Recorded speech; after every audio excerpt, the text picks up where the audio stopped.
नमस्कार. श्री स्वामी समर्थ सगळ्यांना. मी अंजली कुलकर्णी स्वागत करते तुमचं आपल्या यूट्यूब चॅनलमध्ये, ज्याचं नाव आहे माझी स्वामी सेवा.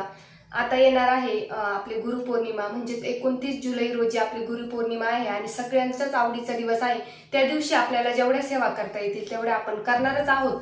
पण त्याच्या आधीच आपल्याला काही सेवा करायची आहे, काही सेवांना सुरुवात करायची आहे आणि आपण ही सुवर्ण संधी समजून या सेवा केल्या पाहिजे, जेणेकरून आपल्या आयुष्यामध्ये सोन्याचे दिवस येतील.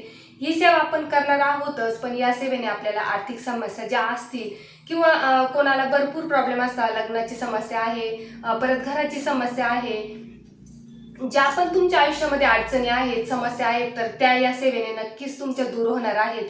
तुम्ही नक्की सेवा करून बघा. आणि आपण गुरुपौर्णिमेच्या दिवशी सेवा करतोच, भरपूर मनापासून करतो आणि आपण ते करायलाच पाहिजे. कारण की आपल्याला म्हणजे स्वामींचा आशीर्वाद जर पाहिजे असेल तर आपल्याला स्वामींची तेवढी सेवा सुद्धा करणं गरजेचं आहे. नित्यसेवा तर आपण करतोच, पण त्याचबरोबर वेगवेगळ्या सेवा जर आपण केल्या तर स्वामी महाराज आपल्याला नक्की फळ देतात. तर तुम्ही सुद्धा वेगवेगळ्या सेवा तर करणार आहे, याची मी तुम्हाला म्हणजे मला माहितीच आहे, स्वामी भक्त आहोत आपण. तर आपण किती सेवा करून किती नाही असं होतं, आणि त्याच निमित्ताने आपल्याला ही 21 दिवसाची सेवा करायची आहे. तर ती कोणती सेवा आहे तर तुम्हाला नक्कीच म्हणजे त्याचे नियम, अटी, संकल्प कसा करायचा हे सगळं तुम्हाला सांगणार आहे. पण सेवा तुम्ही नक्की करा, जेणेकरून खरंच मी परत सांगते, जेणेकरून तुमच्या सगळ्या समस्यांचं निवारण होऊन तुमचे चांगले दिवस यायला लागतील. अशा निमित्तानेच आपल्या काही सेवा घडणार आहेत आणि त्यातून करायलाच पाहिजे. आणि महिलांनी तरी आवर्जून करायला पाहिजे, कारण की जी महिला घरामध्ये स्वामी सेवा करते, परत स्वामींची जी नित्यसेवा करते महिला, तर त्या घरामध्ये कधीही कुठल्याही गोष्टीची कमतरता भासत नाही. त्याच्यामुळे महिलांनी आवर्जून सेवा करायची आहे.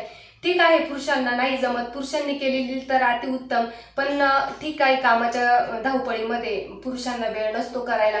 त्याचमुळे आपल्याला महिलांना हाऊसवाईफ असतात किंवा ड्युटी जरी केली तरी महिलांना आवडच असते, जेणेकरून घरामध्ये बरकत राहील. महिलांना आवड या गोष्टी म्हणजे यामुळे असते की कुठल्या सेवेने आपल्या घरामध्ये सोन्याचे दिवस येतील, कुठल्या सेवेने आपलं आयुष्याचं कल्याण होणार आहे, पतीची प्रगती होणार आहे. त्याच्यामुळे महिला सुवर्ण संधी शोधतच असते की कुठली सेवा मी करेल जेणेकरून माझा संसार सुखी होईल.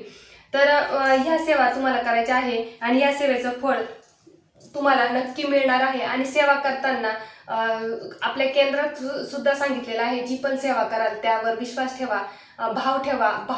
भाव शुद्ध ठेवून श्रद्धा सेवा जर आपण केली तर आपल्याला नक्कीच त्याचं फळ मिळत असतं. तर चला, सेवा कोणती करायची आहे? गुरुपौर्णिमेला आपल्या 29 जुलै रोजी गुरुपौर्णिमा आलेली आहे. तर त्या निमित्ताने आपल्याला 21 दिवस सेवा करायची. तर 21 दिवस सेवा करायची आहे, तर त्याला आपल्याला 21 दिवस आधीच सुरुवात करायची आहे, जेणेकरून आपली 29 जुलैपर्यंत 21 दिवसाची सेवा पूर्ण होणार आहे. आता ही सेवा काय करायची आहे तर ही सेवा आहे आपल्याला श्री स्वामी चरित्र सारामृत. हे 21 पाठ आपल्याला करायचे आहे, 21 पारायण आपल्याला करायचे आहे. हा आहे स्वामी चरित्र सारामृत ग्रंथ.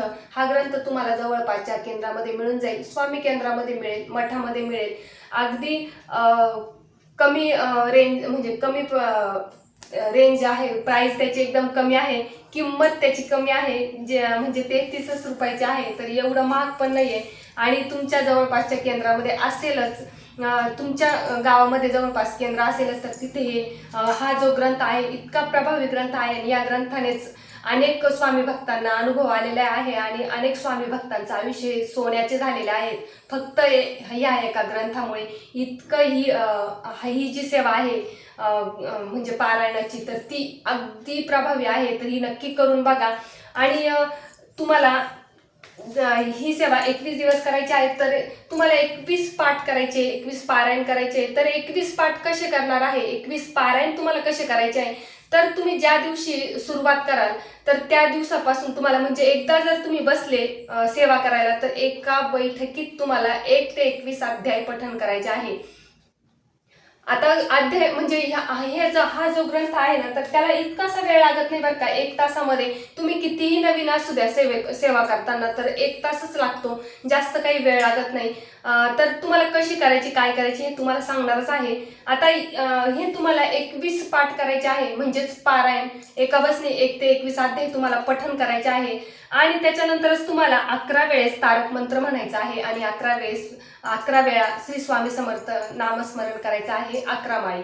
तर आता गरजेचं नाहीये का तुम्ही एवढी सेवा केलीच पाहिजे, पण तुम्हाला 21 पारायण जरुरी आहे, करण्याचं आवश्यक आहे, जेणेकरून तुमचं आर्थिक म्हणजे कुठलीही समस्या आहे तुमच्या आयुष्यामधली तर ती नाहीशी होणार आहे. तर तुम्हाला हे 21 पारायण तर करणं गरजेचंच आहे. पण जे मी सांगितलंय तारक मंत्र आणि 21 माळ नामस्मरण करायचं आहे, तर ते करणं म्हणजे वेळेअभावी जर नाही शक्य झालं तरी हरकत नाही. कारण की सेवा तुम्ही किती करताय यापेक्षा सेवा तुम्ही कशी करताय ना याला जास्त महत्व आहे.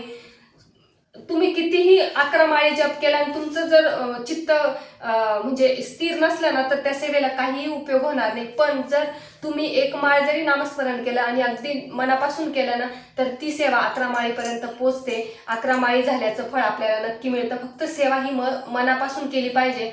आणि हे पाठ एक पारायण तुम्हाला गरजेचं आहे. जर तुम्हाला 21 पाठ तुम्हाला 29 जुलैपर्यंत करायचे आहे तर त्या निमित्ताने आपले 21 पारायण होणार आहे, हे समजून घ्या. जर तुम्ही 9 जुलैपासून तर 29 जुलैपर्यंत ही सेवा केली आहे तर तुमचे 21 पारायण होणार आहे आणि 21 पारायणाचं फळ खूप मोठं मिळतं. हे तुम्ही करून बघा ही सेवा. आणि मी तुम्हाला सांगितलंच आहे की 11 माळ नामस्मरण नाही शक्य झालं तर एक माळ नामस्मरण करा श्री स्वामी समर्थ हा जप 1 माळ नामस्मरण करायचे आहे. आणि ही सेवा तुम्हाला संकल्पयुक्त करायची आहे. आता संकल्पयुक्त सेवा कशी करायची आहे तर तुम्हाला ज्या दिवसापासून सुरुवात करायची म्हणजेच 9 जुलैपासून जर तुम्हाला सुरुवात करायची आहे तर ती तुम्हाला ज्या दिवशी तुम्ही करणार आहे तर त्या दिवशी किंवा आदल्या दिवशी तुम्ही मठात जा, केंद्रात जा आणि स्वामींना नारळ खडीसाखर अर्पण करून स्वामी माऊलींना नमस्कार करा आणि प्रार्थना करा की हे स्वामी माऊली मी ही सेवा करणार आहे तर ही सेवा खंड पडू देऊ नका, निर्विघ्नपणे माझ्याकडून पार करून घ्या. तुमच्या मनातली इच्छा सांगा आणि नारळ खडीसाखर अर्पण करून नमस्कार करून आपण घरी यायची आहे. आणि त्या दिवशी जरी सुरुवात केली 9 जुलैला किंवा आदल्या दिवशी तुम्ही जाऊन आले तरी चालणार आहे. घरी येऊन तुम्हाला म्हणजे सेवा करायच्या वेळेस तुम्ही देवासमोर बसा, आसन घ्या छान.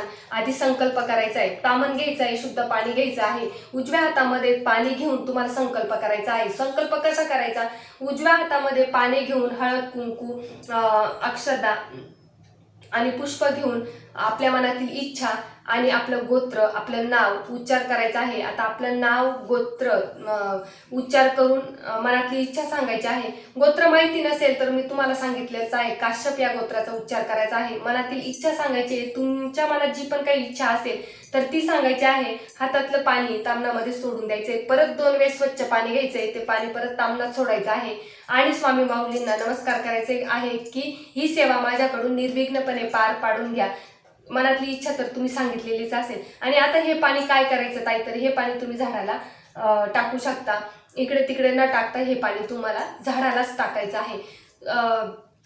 संकल्प करून झाल्यानंतरच आपल्याला सेवेला सुरुवात करायची आहे. आता सेवेला सुरुवात डायरेक्ट करण्यापेक्षा तुम्ही काय करायचं आहे, 1 माळ नामस्मरण करायचं आहे श्री स्वामी समर्थ या जपाचे. 1 माळ पूर्ण झाल्यानंतर स्वामी स्तवन तुम्हाला पठण करायचं आहे आणि त्याच्यानंतरच सेवेला सुरुवात करायची आहे. सेवेला सुरुवात करताना तुम्हाला शुद्ध गाईच्या तुपाचा दिवा प्रज्वलित करायचा आहे. धूप दीप लावायचा आहे छान. तुमच्या देवघरामध्ये स्वामींची मूर्ती असेल, फोटो असेल, छान हार अर्पण करा. पहिल्या दिवशी तरी ॲटलिस्ट तुम्ही हार अर्पण करा, हरकत नाहीये. मग 21 दिवस नाहीच मिळाला, नाहीच जाणं झालं, नाहीच आणणं झालं तरी हरकत नाही. पण ज्या दिवशी तुम्ही सेवेला सुरुवात कराल त्या दिवशी तुम्हाला हार अर्पण करायचा आहे. धूप दीप लावून मस्त छान प्रसन्न वातावरण हे होतंच. आणि मग सेवेला सुरुवात करायची आहे. म्हणजे पूर्ण 1 पारायण झाल्यानंतर छान स्वामींची आरती करायची आहे.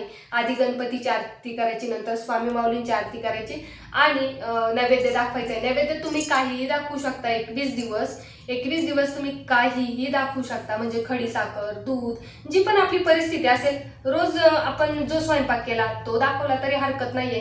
पण जर शक्य नाही तर निदान ॲटलिस्ट खडीसाखर किंवा दूध साखरेचा नैवेद्य तरी तुम्हाला दाखवायचा आहे. ही झाली आता संकल्प आणि सेवा. आता याचं उद्यापन करायचं का ताई? तर हो, उद्यापन तुम्हाला 21व्या दिवशी गुरुपौर्णिमेच्या दिवशी जर एखादं जोडपं जेवायला घालता आलं तरी अतिउत्तम आहे. नाही शक्य झालं तर ब्राह्मणाला तुम्हाला शिदा द्यायचा आहे, जेणेकरून आपल्याला म्हणजे अन्नदान करण्याचं फळ मिळतं. ब्राह्मणाला शिदा दिल्यानंतर आणि ब्राह्मण आजूबाजूला नसेलच तर तुम्ही एखाद्या गरीबाला त्या दिवशी आपल्या परिस्थितीनुसार काही दान करू शकता. आता पावसाळा आहे, तुम्ही छत्री दान करू शकता, चप्पल दान करू शकता, ब्लँकेट दान करू शकता आणि अन्नदान सुद्धा आपण करू शकतो. जशी तुमची परिस्थिती असेल तशी परिस्थितीच्या बाहेर जाऊन तुम्ही कुठलीही सेवा करू नका. म्हणजे आपण म्हणतो ना की परिस्थिती नाही आहे मग आपल्याला करायचंच आहे, तर ही सेवा स्वामी माऊली कधीच ऍक्सेप्ट करत नाही, कधीच स्वीकारत नाही. त्याच्यामुळे आपल्या परिस्थितीनुसारच आपल्याला हे करायचं आहे. एवढं झालं आता तुमचं उद्यापनपर्यंत. आता तुम्हाला नियम आणि अटी काय करायच्या आहे. अर्थात जर तुम्ही 21 पारायण करताय ना तर त्या म्हणजे त्या 21 दिवसामध्ये तुम्हाला परान्न पूर्ण वर्ज करायचं आहे. परान्न वर्ज करायचं आहे, मांसाहार वर्ज करायचा आहे आणि ब्रह्मचर्य सुद्धा तुम्हाला पालन करायचं आहे. एवढे 3 नियम जर तुम्ही पाळले तर तुम्हाला अनुभव आल्याशिवाय राहणार नाही. आणि गावाला जायचं तर प्रश्नच नाही. 21 दिवस आपण जर पारायण करतोय तर आपण गावाला जातच नाही आणि एवढं ह्या पिरियडमध्ये गावाला जाणं म्हणजे शक्यतो आता काही एवढं कारण पण नाही आहे का महिला माहेरी जातील, इकडे जातील, तिकडे जातील, तर गावाला जाणं सुद्धा टाळायचं आहे. म्हणजे इमर्जन्सी असली तर आपल्याला जावंच लागतं. आपले कर्तव्य आपल्याला करावेच लागतात. ते काही नाही तेवढं तर स्वामी माऊली समजूनच घेतात. पण तुम्हाला मांसाहार पूर्णपणे वर्ज करायचंय, ब्रह्मचर्य पाळायचं आहे आणि परान्न वर्ज करायचंय. हे 3 नियम जर तुम्ही एकदम कडकडीत पाळले तर तुम्हाला सेवेच फळ हे 100% मिळणार आहे. कारण की परान्न जेव्हा आपण घेत असतो ना तर त्यावेळेस तो दोष आपल्याला लागत असतो. कारण की कोणाच्या घरात कसं अन्न शिजतं हे आपल्याला माहिती नसतं, कसे विचार असतात तर ते आपल्याला माहिती नसतं. त्याच्यामुळे हे नियम जर आपण पाळले तर खरंच आपल्याला आपण जी पण काही सेवा करतो तर ती स्वामी माऊलींपर्यंत पोहोचते. तर एवढंच सेवा आपल्याला करायची आहे. तर चला, पौर्णिमेपर्यंत एक एक जी पण काही सेवा आहे छोटी मोठी तर ती मी तुमच्यापर्यंत लवकरात लवकर पोहोचवण्याचा प्रयत्न करेल. तर चला, आजची झालेली सेवा स्वामीचरणी अर्पण करते. श्री स्वामी समर्थ.